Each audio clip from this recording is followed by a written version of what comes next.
año o en 2 años más podemos ver los resultados. La dosis de metotrexato prácticamente son 15 miligramos a la semana, es una dosis muy baja, de 10 a 15, y que puede ser un objetivo de tratamiento terapéutico independientemente de la utilización de estatinas. Otro de los marcadores que pudieran ser muy útiles para ustedes en su práctica diaria, y de hecho por eso es que utilicé estos tipos de antiinflamatorios, porque son medicamentos que tenemos a la mano, que conocemos, y en este caso podría ser la colchicina. Bueno, como ustedes ya saben, la colchicina se utiliza para muchas enfermedades, quizá pericarditis, en la recurrencia de algún tipo de artritis, en la recurrencia de artritis por gota. Tiene diferentes funciones como la inhibición de la formación de microtúbulos, y esto en la vía intracelular supondría que el colesterol cristalizado en la vía de activación, vamos a decir así, y en la vía de activación de inflamosomas produciría interleucina 1 beta. Entonces, el objetivo de la terapia por lo mismo es la supresión de esta vía por inflamosomas para disminuir la inflamación a largo plazo. Y entonces, a partir de un estudio retrospectivo de 1.288 pacientes, como ven, el grupo que tenía gota y el grupo que utilizó colchicina tenía una reducción significativa de los eventos de infarto. Entonces, a partir de ahí se hizo un estudio prospectivo que prácticamente abarca 523 pacientes, que es este estudio, LODOCO. Es un estudio con pacientes con cardiopatía isquémica estable, en los cuales se demostró una reducción a 3 años de riesgo de un nuevo evento coronario agudo. Tuvo un defecto, que el 16% del grupo tuvo interacciones directas con la estatina, pero aún así se convierte en una terapéutica útil para el tratamiento de la antiinflamación. Esta es la vía que les mostraba, donde a partir de la colchicina y la inhibición de microtúbulos podríamos inhibir la formación o la captación de cristales que activarían los inflamosomas, y en forma directa la proformación de interleucina 1 beta y consecutivamente la activación del factor nuclear kappa B. Entonces, como se darán cuenta, hay múltiples vías donde ustedes pudieran interactuar directamente para la inhibición de la inflamación.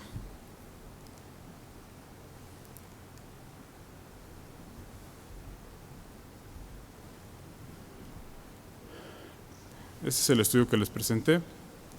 Aquí se muestra significativamente, vean la diferencia en el seguimiento a 1400 días, cómo la tasa de los nuevos eventos coronarios se torna en favor a la administración de colchicina. A pesar de el avance, uno de lo que se considera que probablemente explique es la gran infiltración de neutrófilos, que también pudiera ser inhibido por la colchicina, y la producción de metaloproteinasas. Sabemos que las metaloproteinasas como tal degeneran la placa y favorecen su ruptura, entonces se considera que probablemente sea uno de los múltiples factores por los cuales se interviene. A pesar de todo, y en base a la buena utilización de colchicina y a los buenos resultados que otorgó, pues se pensó en una terapia directa sobre la interleucina 1 y no directamente utilizar colchicina, para que no nos evitara la utilización de estatinas como tal. A partir de ahí, y desde el 80 que se demostró la utilidad de la interleucina 1 como una molécula medular de la adhesión de leucocitos, como medular en la hemostasia, y en que determinamos que los monocitos macrófagos pueden producir interleucina 1, se utilizó como tal un anticuerpo directamente sobre interleucina 1, y es el objeto de estudio del estudio CANTOS. El estudio CANTOS incluye 17.200 pacientes, igualmente con el objetivo de demostrar una reducción de los eventos coronarios.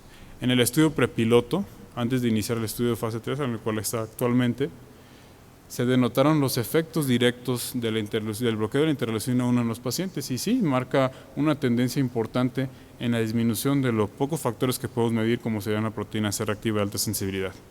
Este estudio también es llevado por el doctor Rickett, pues que actualmente prácticamente lleva todos los estudios de antiinflamación.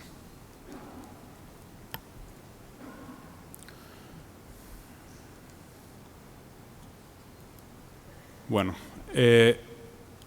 adicionalmente, hay otras vías en las cuales ustedes podrían participar en el estudio de la aterosclerosis y en el bloqueo de la inflamación. Como se darán cuenta aquí, vamos a suponer que aquí están fosfolípidos que son captados y transformados por las vías de ácido araquidónico en múltiples factores que ya conocemos.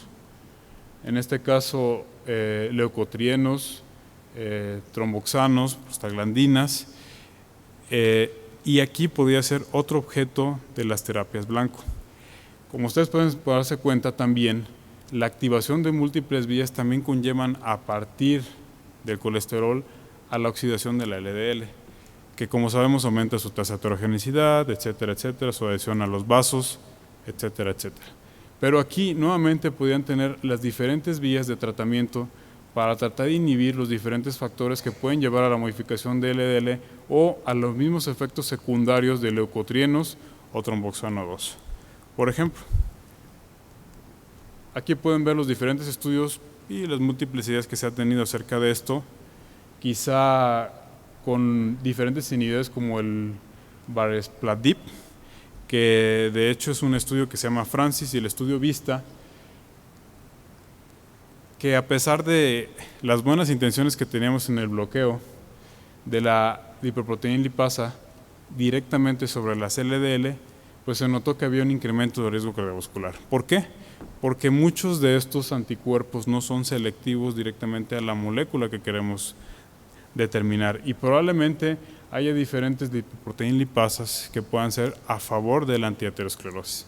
Entonces, como ven, hay múltiples vías de estudio, múltiples vías en las que podemos actuar. Por ejemplo, un antagonista receptor de tromboxano 2, obviamente comparativamente con la aspirina, que tampoco ha demostrado ser superior. Pero en fin, las ideas acerca de la inflamación son vigentes. Otro punto muy importante que debemos de conocer acerca de la actualidad en aterosclerosis es el microRNA. Y cuáles son las influencias directas del endotelio en la expresión de microRNA acerca de las diferentes lesiones por aterosclerosis.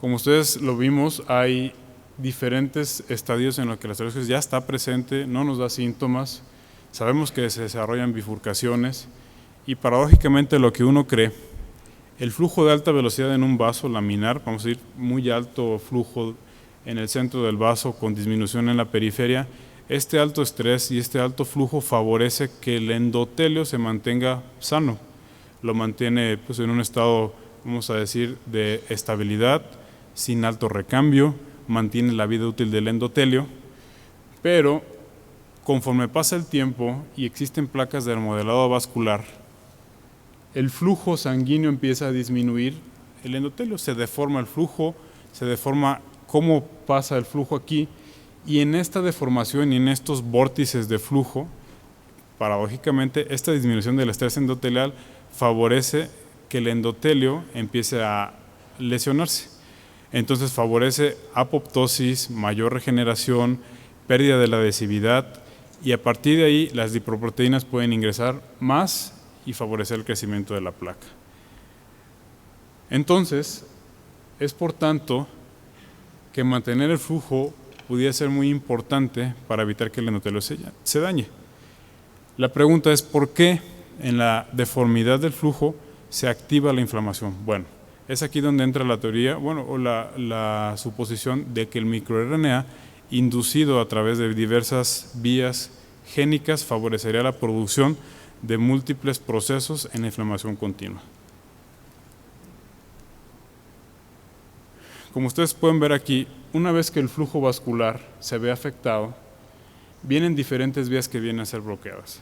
Los factores de Kruppel, sus activaciones de factor de Kruppel tipo 4, que muchos de estos, para decirlo fácilmente, mantienen al endotelio sano, mantienen un endotelio que tenga buena actividad metabólica, mantienen un endotelio que tenga buena respiración mitocondrial. En el momento que el flujo se viene alterado, todas estas vías vienen a alterarse también y favorecen la producción de factor necrosis capa B y consecutivamente la inflamación.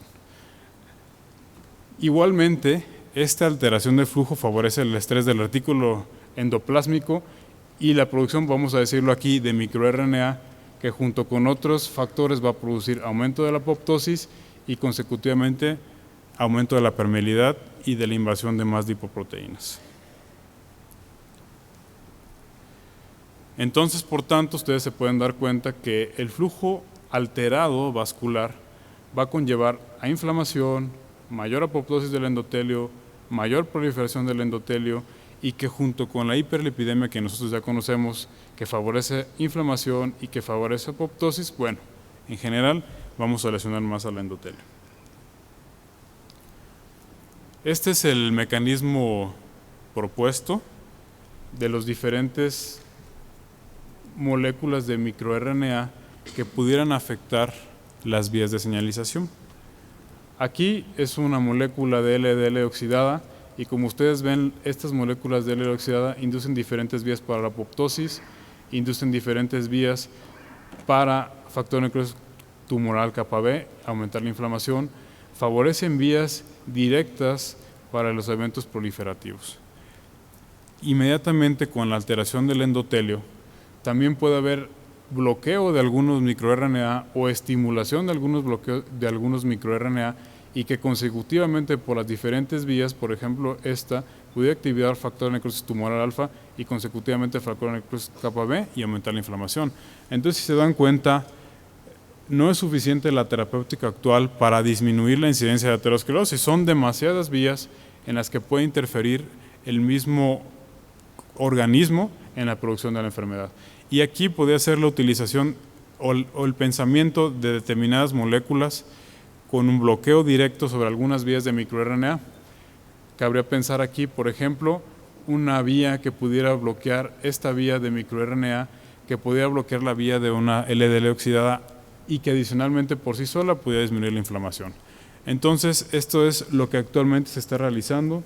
Se están investigando múltiples factores que bloqueen las diferentes vías por microRNA y que consecutivamente tengamos un efecto favorable en la inflamación.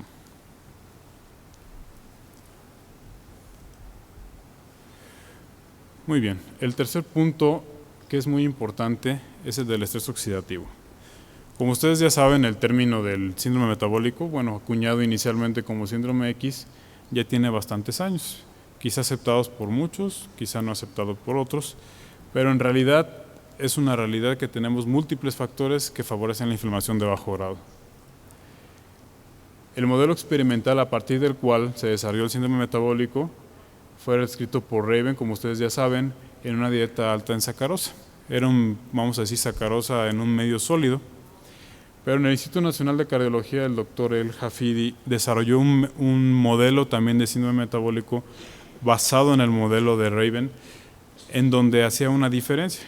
La mayor parte de esta sacarosa se daba en una menor cantidad y se daba en forma líquida, para hacer suponer como un mexicano pues tiene un consumo continuo de refrescos, que es una de las cosas que más hacemos actualmente. Y el modelo del Hafidi demostró varias cosas distintas en el tipo de consumo de dieta. En el modelo de el Hafidi se notaba perfectamente que había más acumulación de grasa visceral, que había una mayor producción de triglicéridos, una mayor disminución de HDL y un incremento más de la presión arterial. Entonces, a partir de este modelo se han formado nuevas ideas que nos llevan directamente al tratamiento dirigido en cuanto a los mexicanos. Muy bien, aquí les analizaré en lo que se refiere a la hipertensión arterial. Bueno, como ustedes ya saben, en el modelo de Hafidi se notaba perfectamente que el estrés endotelial conllevaba la activación de diferentes mecanismos, como ya lo habíamos visto en otros modelos. Y vale la pena destacar que en el incremento de ácidos grasos libres había un incremento del estado de inflamación del modelo mexicano, por decirlo así. Y esto, como ustedes ya saben, promueve diferentes factores que van a afectar tanto la resistencia a la insulina, el factor de producción antiinflamación y la posibilidad de desarrollo de aterosclerosis. Entonces, a partir de aquí, se publicaron diferentes vías directas para la inhibición de estos factores o estos radicales que favorecen la alteración del endotelio, y uno de estos fue el consumo de glicina, que realmente pues, es un aminoácido no esencial que está totalmente disponible, que pueden conseguir prácticamente en cualquier lugar, y a partir de ahí, en su modelo, se notó perfectamente que la glicina tenía diferentes efectos. Primero, protegía de la acumulación de grasa, protegía contra la hipertrigliceridemia, disminuía la hipertensión arterial y disminuía los ácidos grasos libres. Este es un modelo experimental, pero a partir de aquí un grupo de aquí del Instituto Mexicano del Seguro Social del Servicio de Endocrinología, pues tomó en cuenta este estudio y algunos otros sobre la glicina y tomaron 60 voluntarios. La mitad utilizó glicina, la otra mitad no lo utilizó, y vale la pena destacar que en 25% de los pacientes tratados tenían disminución de las especies reactivas y que también la presión sistólica disminuyó. O sea, una terapia blanco producida del modelo experimental parece que puede ser útil en la práctica diaria. Muy bien.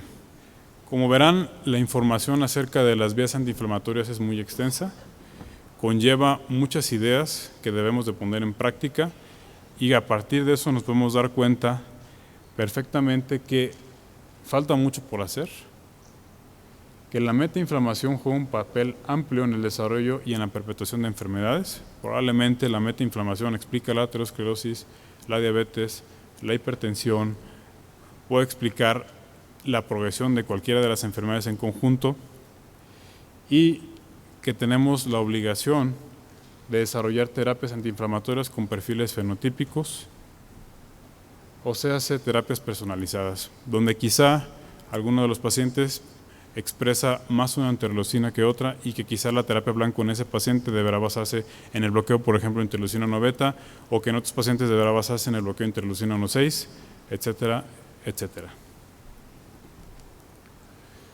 Bueno, finalmente, pues una disculpa, espero que pudiera ser muy útil la información y que pudieran entenderlo totalmente. Son múltiples vías, yo pienso que es muy emocionante que podamos en México desarrollar un modelo mexicano con tratamiento específicamente directo en terapia antiinflamación para mexicanos y que con eso pudiéramos reducir o abatir la mortalidad. Gracias.